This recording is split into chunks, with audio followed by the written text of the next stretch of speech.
Good afternoon. We're in the convent of Our Lady of Graces. This is actually the exact spot where Saint Padre Pio spent the last 50 years of his life when he came to San Giovanni Rotondo.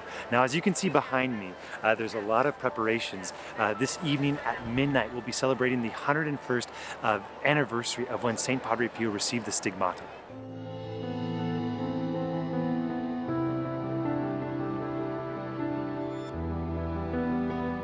So what I want to ask all of you first is, what do you think of when you think of the stigmata? When someone receives the stigmata, the visible wounds of the Passion of our Lord. He describes the evening where he received them, where a mysterious being who was bleeding from his hands and feet came to him. He was filled with fear. Then all of a sudden he was overcome by this feeling of sleep. An enormous pain came and crushed his soul. He said it was too painful to hold. He asked to die. He asked God to relieve him of this pain. And then this swelling of blood came to his feet and his hands.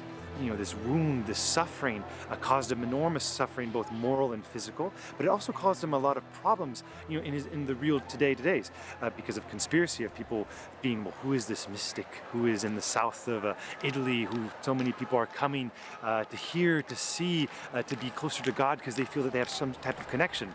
Now that connection is not gone. This evening there will be 35,000 pilgrims from around the world who are coming here to celebrate and honor this great saint.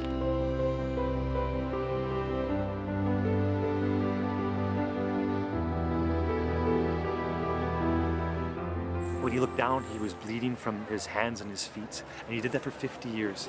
Now that's what we're coming to honor tonight, the 101st anniversary of when he received the stigmata. Now he carried those for 50 years, the last 50 years of his life.